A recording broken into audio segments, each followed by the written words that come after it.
Hello student, तो आज की इस वीडियो में मैं लेके आ चुकी हूँ आपके लिए कक्षा 9वीं का साइंस का यानी कि विज्ञान का पेपर। और मैंने आपके लिए लाया है सेट ई स्टूडेंट। और मैं आपको बता दूं सभी बच्चों को ये सेट पढ़ना है, क्योंकि हमारे सेट्स जो होते हैं सिमिलर होते हैं 60 से 70%। तो हमें इस सेट्स को अच्छे से पढ़ लेना है, जिससे हम अच्छे से अच्छे नंबर ले सके स्टूडेंट। तो स्टूडेंट, मैं आपको जितने भी सेट प्रोवाइड कराऊंगी सारे के सारे सेट्स को आपको अच्छे से पढ़ लेना है, और जितने भी सॉल्यूशन बताऊंगी उनको अच्छे से याद कर लेना है, जिससे आप 80 में से 80 नंबर ले सके स्टूडेंट। तो आज की इस वीडियो में मैं आपको इस पेपर का पूरा सॉल्यूशन कराने वाली स्टूडेंट मैं आपको बता दूं, मैंने ये पेपर का वीडियो बना के अपने चैनल में डाला हुआ है। यदि आपने ये वायरल पेपर नहीं देखा है अभी तक तो चैनल को सब्सक्राइब कर लीजिए, क्योंकि मैंने अपने चैनल में इस पेपर का जिसमें पूरे के पूरे क्वेश्चन दिखाए हुए हैं पूरा वीडियो बना के हुए डाला हुआ है। तो इस वीडियो में मैं आपको इस पेपर का पूरा सॉल्यूशन कराऊंगी। तो स्टूडेंट, आपको बिना स्किप किए हुए शुरू से लास्ट तक देखना है, और अभी से ही सारे के सारे क्वेश्चनों को याद करना शुरू कर देना है, क्योंकि आपका पेपर 30 मार्च को है और आपके पास टाइम बिल्कुल भी नहीं है। तो चलो हम बिना देरी किए हुए सॉल्यूशन की ओर बढ़ते हैं और हम हमारा पहला क्वेश्चन पढ़ते हैं।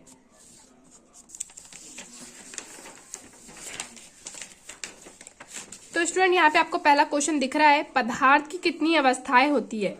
तो पदार्थ की कितनी अवस्थाएं होती है स्टूडेंट? पदार्थ की 3 अवस्थाएं होती है, ठोस, द्रव, गैस। तो मैं आपको तीनों के एक उदाहरण बता देती हूँ। ठोस मतलब ये मेरे पास पेन है, ये ठोस अवस्था में पाया गया एक पदार्थ है। अब द्रव, तो द्रव क्या होगा? पानी होगा, दूध होगा, जो चीज बहती है हम उसे द्रव कहते हैं।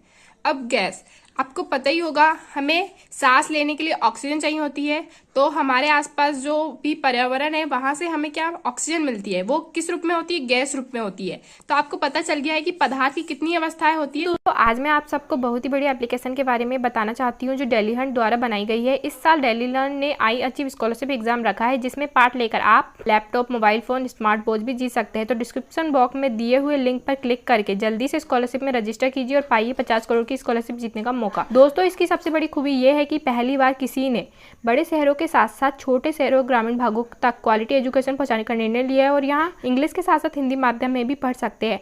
डेली लर्न जल्द ही अपना ऐप भी लाने वाला है, जहां आपको live classes, study note, test series and quiz मिलेगी। तो आप वेट किसका कर रहे हैं? जाइए, लिंक डिस्क्रिप्शन में दे रखी है और इनाम जीतिए। ये 3 होती है। अब हमारा जो नेक्स्ट क्वेश्चन है, 2 या 2 से अधिक पदार्थों का समांगी मिश्रण कहलाता है। तो 2 या 2 से अधिक पदार्थों का समांगी मिश्रण विलयन कहलाता है स्टूडेंट। अब हमारा तीसरा क्वेश्चन है, 2 निम्नलिखित में से किन तत्वों की परमाणुकता 2 होती है। तो आपको ये 4 ऑप्शन दिए हुए हैं। तो स्टूडेंट, आपको पता है आर्गन को हम क्या लिखते हैं? Ar, और हीलियम को He।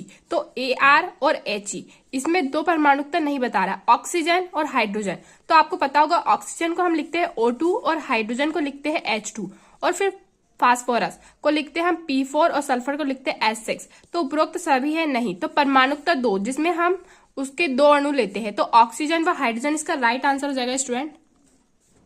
अब हमारा चौथा क्वेश्चन है, इलेक्ट्रॉन की खोज किसने की थी। तो इलेक्ट्रॉन की खोज की थी जे थॉमसन ने।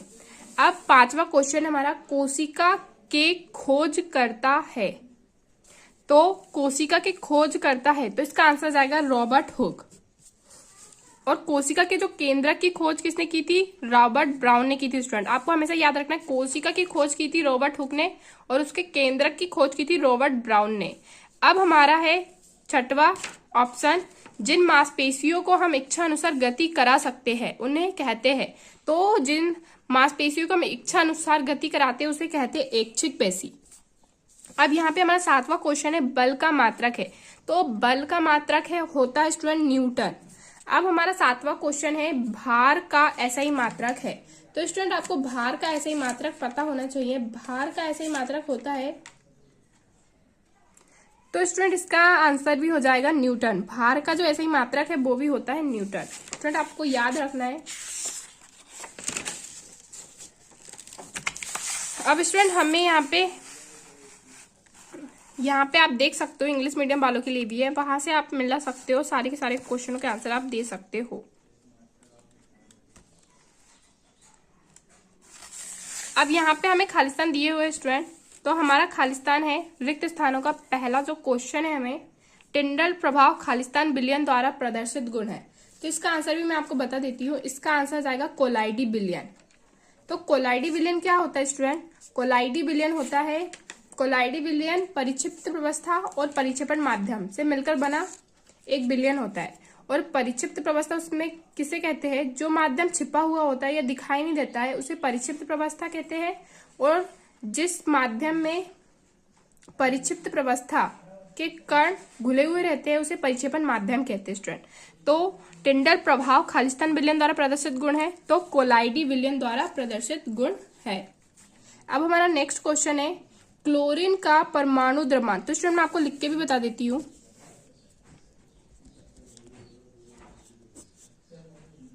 कोलाइडी विलयन, क्लोरीन का परमाणु द्रव्यमान खालिस्तान होता है। तो क्लोरीन का परमाणु द्रव्यमान, तो स्टूडेंट परमाणु द्रव्यमान पूछा है ना कि परमाणु क्रमांक। यदि परमाणु क्रमांक पूछता तो हम 17 लिखते, लेकिन परमाणु द्रव्यमान जो होता है इसका 35.5 होता है, 35.5।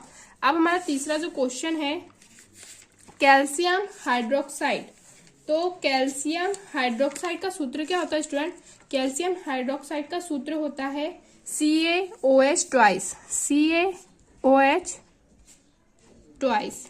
अब हमारा नेक्स्ट क्वेश्चन है आहार नली में जो पेशियां पाई जाती है, आहार नली में खालिस्तान पेशियां पाई जाती है, तो इसका आंसर आ जाएगा, तो स्टूडेंट इसका आंसर आ जाएगा अरेखित। आहार नली में अरेखित पेशियां पाई जाती है, अरेखित। अब हमारा नेक्स्ट क्वेश्चन है हमारे शरीर में गति के लिए खालिस्तान ऊतक उत्तरदायी है, तो इसका आंसर आ जाएगा पेशीय, पेशीय ऊतक उत्तरदायी है। अब हमारा नेक्स्ट क्वेश्चन है छठवां, जंतु जगत का सबसे बड़ा संघ खालिस्तान है, तो स्टूडेंट इसका आंसर आ जाएगा आर्थ्रोपोडा।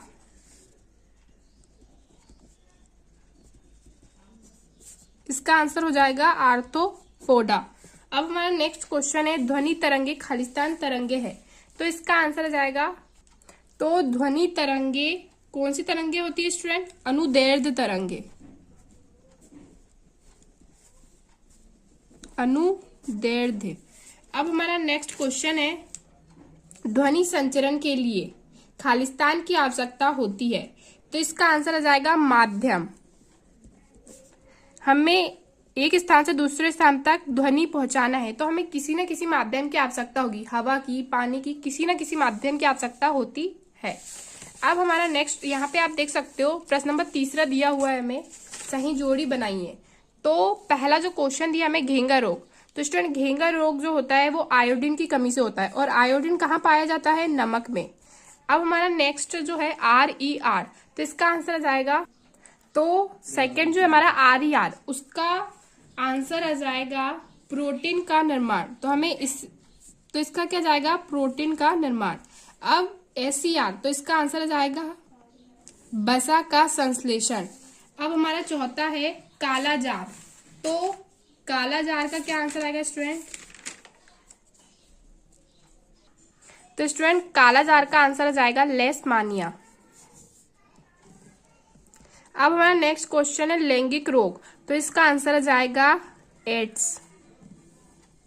अब हमारा है छठवां सूक्ष्म पोषक, तो इसका आंसर आ जाएगा, तो हमारा सूक्ष्म पोषक का आंसर आ जाएगा कॉपर। और नीम की पत्तियां जैव कीटनाशक और नील हरित शैवाल, इसका आंसर आ जाएगा जैविक उर्वरक। तो यहाँ पे हमने अपनी सही जोड़ी मिला ली है। अब स्टूडेंट यहाँ पे आप देख सकते हो प्रश्न नंबर 14 दिया में एक शब्द अथवा वाक्य में उत्तर दीजिए। तो पहला जो हमारा क्वेश्चन है परमाणु त्रिज्या को किस इकाई में मापा जाता है, तो स्टूडेंट इसका आंसर जाएगा नैनोमीटर, नैनोमीटर। अब हमारा नेक्स्ट क्वेश्चन है त्वरण का ऐसा ही मात्रक लिखिए। तो त्वरण का ऐसा ही मात्रक क्या होता है स्टूडेंट? मीटर प्रति सेकंड स्क्वायर, मीटर प्रति सेकंड स्क्वायर। तो आप इसको ऐसे भी लिख सकते हो मीटर प्रति सेकंड स्क्वायर। अब हमारा नेक्स्ट क्वेश्चन है किसी वस्तु की गतिज ऊर्जा के लिए व्यंजक लिखिए। तो इसका आंसर आएगा 1/2 mv स्क्वायर, जहां m द्रव्यमान है और v वेग है। अब कार्य करने की क्षमता को क्या कहते हैं? तो स्टूडेंट, कार्य करने की क्षमता को हम कहते हैं ऊर्जा और दर को कहते हैं शक्ति। यदि कार्य करने की दर आएगा तो आपको लिखना है शक्ति, और कार्य करने की क्षमता मतलब ऊर्जा। एक संक्रामक रोग का नाम। तो एक संक्रामक रोग वे रोग होते हैं जो कि एक दूसरे को फैल जाते हैं बड़ी आसानी से। यदि आपको स्टूडेंट सर्दी जुकाम है तो आपको, किसी को भी सर्दी जुकाम यदि आपके घर में, तो आपको भी हो जाएगा। तो वो एक संक्रामक रोग है जो एक दूसरे को फैल जाते हैं। तो हम इसका आंसर लिख देंगे सर्दी जुकाम। अब हमारा नेक्स्ट क्वेश्चन है, सामान्य मनुष्य के कानों के लिए श्रव्यता परास यानी जो सुनने की परास है वो कितनी होती है? तो स्टूडेंट, इसका आंसर आ जाएगा 20 हर्ज से 20 किलो हर्ज तक। 20 किलो हर्ज तक। अब हमारा नेक्स्ट है, हमारे मस्तिष्क में ध्वनि की संवेदना कितने समय तक बनी रहती है? तो इसका आंसर जाएगा 0.1 सेकेंड। अब नेक्स्ट क्वेश्चन है 7वां, गुरुत्वाकर्षण का नियम किस वैज्ञानिक ने सिद्ध किया था? तो इसका आंसर जाएगा न्यूटन ने। किसने दिया था? न्यूटन ने, गुरुत्वाकर्षण का नियम। तो स्टूडेंट, यहाँ पे हमारे सभी वस्तुनिष्ठ प्रश्न खत्म होते हैं स्टूडेंट। और इसके आगे वाले नेक्स्ट वीडियो में मैं आपको इस पेपर के आगे के सॉल्यूशन कराऊंगी स्टूडेंट। यदि आपने वायरल पेपर नहीं देखा है तो चैनल को सब्सक्राइब कर लीजिए, क्योंकि मैंने अपने चैनल में पूरा वीडियो बना के डाला हुआ है जिसमें मैंने आपको सारे क्वेश्चन बताए हुए हैं। तो स्टूडेंट, आगे नेक्स्ट वीडियो में मैं आपको इसके आगे के सॉल्यूशन प्रोवाइड कराऊंगी। और यदि आपको ये मेरा वीडियो पसंद आया तो लाइक, शेयर और सब्सक्राइब करना ना भूलें स्टूडेंट। और यदि आपको इसका PDF चाहिए इस सॉल्यूशन का, तो मैं आपको टेलीग्राम चैनल में प्रोवाइड करा दूंगी। डिस्क्रिप्शन बॉक्स में मैंने टेलीग्राम चैनल की लिंक दी हुई है, जाइए, क्लिक कीजिए और टेलीग्राम चैनल को ज्वाइन कर लीजिए। Thank you for watching.